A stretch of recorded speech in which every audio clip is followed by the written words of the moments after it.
We do have public comment on items not on the agenda. Item number 9. It is the council's policy to refer matters raised in this forum to staff for investigation and or action where appropriate. The Brown Act prohibits the council from discussing or acting upon any matter not agendized pursuant to state law. Please state your name and Alan Lupke, Fleetwood Drive. I'd like to see an item on the agenda for the next city council meeting to have a report on the improvements made to Fleetwood Drive as a result of the extensive study for traffic calming on that road. I'd like to see a report on what's been done to execute the approved recommendations, if that's at all possible. okay. Item number 2, I think if we get started right now, we can get some lines and arrows painted at around the Tanforan Shopping Center as we approach the holiday season, and also encourage the shopping center to work with our local police department as far as traffic control going into the shopping center during the holiday rush, particularly as you come, say, from City Hall northward on El Camino, and you're exiting into the Tanforan Shopping Center, and it can get pretty dangerous there as the traffic blocks up and will actually back up traffic on 280 coming off of 280. Now, as we approach the problem of painting the lines and the arrows, one of the problems is the fact that the lines aren't clear enough for people to see which lane they should be in and what arrows they should be in, and there's a chance that cars will merge. For example, if you come from the BART station and you come from the post office and you come up Sneath Lane, you can get mixed up because those lines are not visible there at all. That's just one example. And I would like to stress that somebody looks at this situation at night, not just during the day. Can you see these lines and striping? Can you see them at night? You know that shopping center is open till 11 o'clock. Gets dark around 6, so that's a lot of hours that the people will be driving around there. And we want to, of course, impress people with how safety conscious we are in San Bruno. Thank you. Thank you. Anyone else on public comment? Hi, good evening. I'm Jennifer Otten, and this is Holly Weekow. And September 25th, Holly and myself held a rally for San Bruno at the San Bruno Rec Center. This was a day of family and friends and for a badly bruised community to come together for one reason, and that reason was the Glenview fire victims. This was a much needed day, and we were honored to be a part of it. Holly and I had originally had this fundraiser in place to raise money for the Brain Tumor Foundation, and in light of what happened, we knew it was important to switch our focus. And the drive behind the change was our friend Mariana Tandy and my mother Sheree Otten, who both passed away from this terrible disease. We'd like to say a quick thank you to a few people who are the reason we were able to put this amazing event together. Our main sponsor, who was Don Pico's and the Rib Shack, San Bruno Lions Club, Celia's in San Bruno, DJ Jimmy Stewart, Thomas John Catering, and the many family and friends who lent a hand or two. And we definitely can't forget to thank Danielle Brewer and Randy Schwartz, who, without their help, none of this would have been able to happen, and of course, the City Council. So I just wanted to say a little piece. I was born and raised up there at 1710 Claremont, where it once stood till I was 20 years old.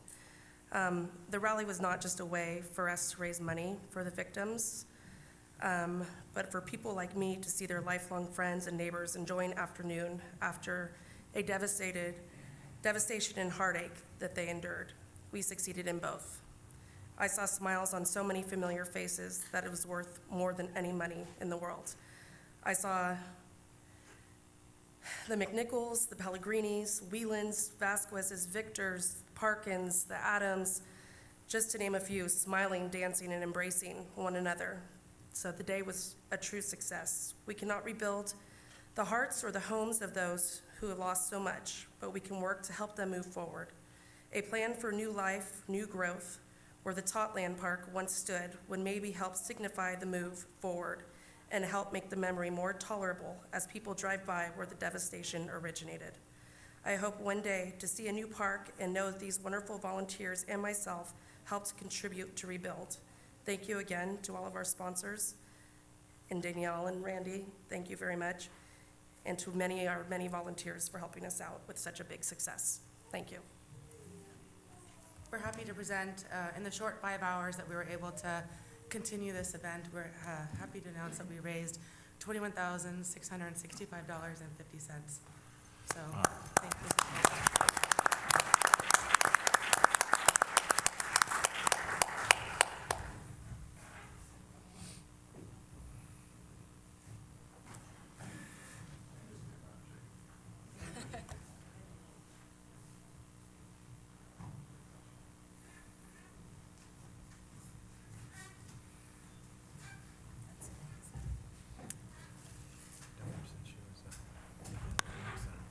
Hi, Valerie Walsh.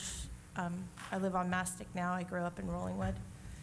My daughter Karina had one of her best friends lose everything in the fire, and so she had asked the Cappuccino principal if she could have a little concert to try to raise some money for her friend. The money was supposed to go to joint to the Lions and the Rotary, but some of the people at the event wrote checks out to the city of San Bruno, so I'm here to give you the checks written to the city of San Bruno for $350.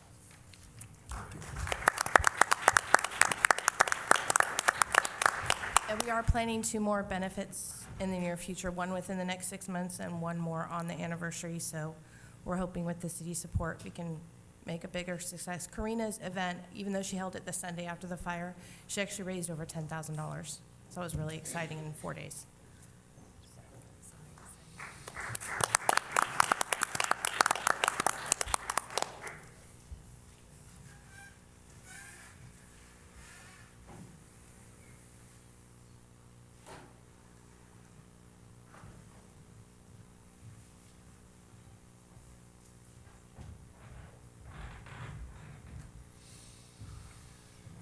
Well, as you can all see, there's a lot of stuff happening in San Bruno, and it's going to continue to happen. Sort of overwhelming. Can't say enough. Just thank you, thank you, thank you. This is still public comment. Anybody in PG&E is here. They're not on the agenda. Would you like to ask any questions of them? Anyone?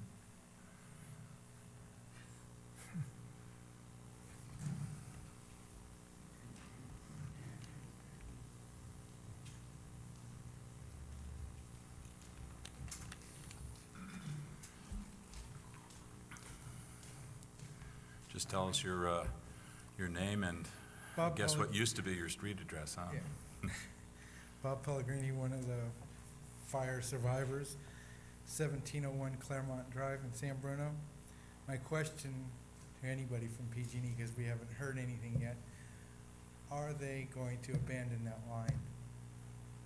Okay. Please, just at the podium, please. Good evening, I'm Kirk Johnson. I'm the Vice President of Gas Transmission and Distribution for PG&E. In terms of the line that is in place right now, it is inactive at this point in time. PG&E is continuing to study what it'll take to operate our system, missing a significant segment of the pipeline that feeds all of the peninsula, which includes San Mateo County, San Francisco County, and the northern reaches of Santa Clara County. Combined, it is one inclusive system. And we will continue to study that and report that out to the CPUC when we've completed that activity, and also work with the city of San Bruno in terms of any activity that's taking place going forward. We are completing some construction as we speak, trying to improve the system with cross ties, and you may see some of that work in the city of San Bruno going on in the next 2 weeks. That'll help build the city up in terms of our ability to deliver gas. But at this point in time, we're still studying to determine exactly what needs to happen with that pipeline. All right, thank you. Through the chair. Irene? Excuse me. Hi, do you have a timeline of when you think you might have a decision? We're looking to have the analysis completed around November 1st at this point in time, and we have an obligation to report to the CPUC our findings and meet with them, and that they are the party that requested that we lower the pressure in line 132, which is the line that ruptured down by 20%, and that will have a significant impact on our ability to deliver gas during the wintertime to customers throughout Santa Clara County, San Mateo County, and San Francisco County. And we will share the findings of that with the city also. Okay, thank you. Any other questions of PG&E? Connie?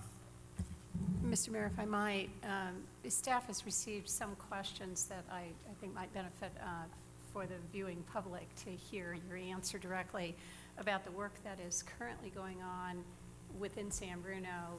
Appears to be related to the existing transmission lines, particularly in the Glenview neighborhood as well as along San Bruno Avenue. There's actually two pieces of work that PG&E is involved with on the pipeline system. The first is building cross ties, which are links that link two of the pipelines, or the three pipelines that operate through San Bruno together, so that we can further reduce the pressure drop from having a segment of pipeline out of service. That's been going on for the last 2 weeks, and that will be getting completed towards the end of this week, and actually some work will happen during the weekend. So you'll see construction crews out on Skyline and potentially some other areas conducting that type of work. The other work that you're seeing throughout the city of San Bruno, and actually up and down the entire peninsula, but obviously focused in San Bruno, is some work that we worked with the CPUC on to ensure the pipeline system that's currently in place is still safe. That is oftentimes referred to as external direct corrosion assessment. And that's the kind of work that's happening. Folks are working in the streets. It's a subcontractor called Mears. They're experts in this activity. They're working through the evening and sometimes during the day. And their purpose is to ensure that that pipeline, from an external corrosion perspective, is its integrity is intact. We have operated and done this testing in the past, but we're doing it again to make sure that that pipeline and all the pipelines throughout San Bruno and the peninsula are safe. That is over and above the leak survey activity that took place immediately after the rupture, where we patrolled all the pipelines, gas transmission pipelines in San Bruno and also through the entire San Francisco Peninsula. So you'll see a lot of activity by PG&E in those areas conducting that type of maintenance work. Okay, I noticed on the maps everyone's seen that there's a loop that kind of goes down below San Bruno there. Is that also another separate line, and is it a high-pressure gas line? Yeah, that's correct. There's actually 3 lines that operate through San Bruno. One is line 101, which borders up against the Highway 101 and is in a small piece of it, falls through San Bruno. And then there are 2 pipelines that start in Milpitas and actually parallel up through the peninsula into San Bruno. One of them is called line 132. That's the line that ruptured. And there's another pipeline called line 109. And those 2 split off right around Highway 35 and take different crossings. Line 132, the section that ruptured, was built in about 1948, and it was relocated due to the building of homes in 1956. Line 109 took a different route up through Skyline and passed over an earthquake fault, and therefore had to be rerouted in 1995. So those are 2 separate lines. They operate at the same pressure. They operate as an integrated system in that they're connected upstream and downstream of that location, but those were the 2 routes that were selected at the time of rerouting those pipelines. So they are 2 separate lines, both high-pressure transmission lines. Okay, thank you. Any other questions? We have some member of the public which wishes to ask a question. Mr. Lupke? Alan Lupke, Fleetwood Drive. Is the water back on in the Glenview area in case there's another fire, and so they can hook up to a fire hydrants and put the fire out? Mr. Lupke, that's better answered by our Public Works people, so not the PG&E. So we'll get that answer for you. Clara?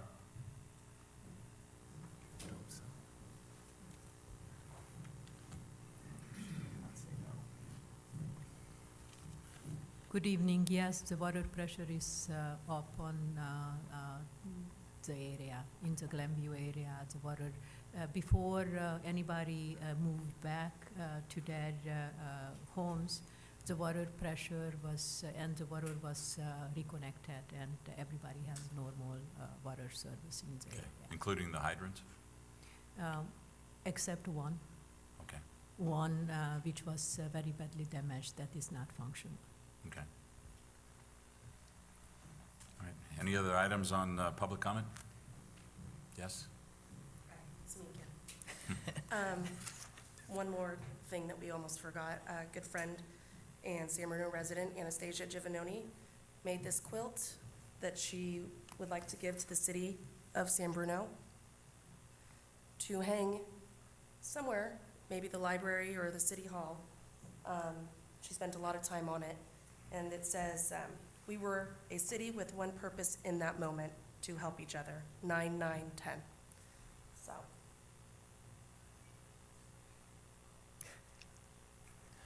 All right, thank you very much. City manager, city clerk, could you take that? Carol?